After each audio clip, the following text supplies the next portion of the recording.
Goeiedag, baie welkom hier saam met ons by ons oggendoordenkings, waar ons iets na kyk van die opstanding lewe van Jesus en die effek daarvan op jou en my lewe. Kom ons gaan kyk hier in Johannes 21, die belewenis van die disippels.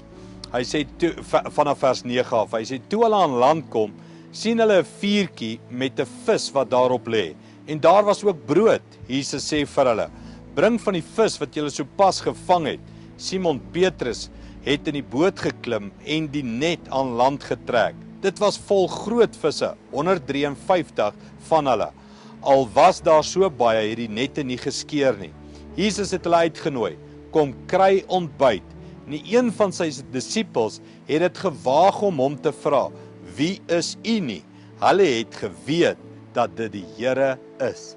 Hierdie is so iets van 'n natuurlike prentjie van die opgestaande Jesus. Baie keer vergeestelik ons kerk, ons vergeestelik Jesus, ons vergeestelik die hele Bybel so baie, dat ons half iets vergeet van die elke dagse natuurlike lewe van Jesus en sy disippels. Baie keer in gesprekke kan jy amper nie met Christene, kan ek die woord gebruik, huishou of uithou nie, want alles is so geestelik, alles is so swaar en moeilik, terwyl ons kan saam eet, ontbyt hê, vis eet en net saam kuier. En soveel keer in ons lewens maak ons geestelikheid moeilik vir normale mense om daarby uit te kom.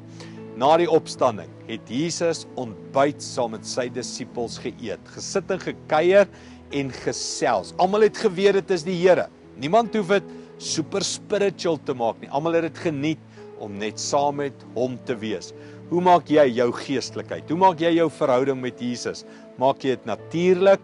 Maak jy dit ontvanklik? Nooi jy mense in? Of maak jy dit baie swaar, baie moeilik, baie morbied? Kom ons leer by Jesus. Kom ons nooi mense en kom ons kuier saam met hulle. Kom ons bid saam. Hemelse Vader, baie dankie vir hierdie beeld van Jesus.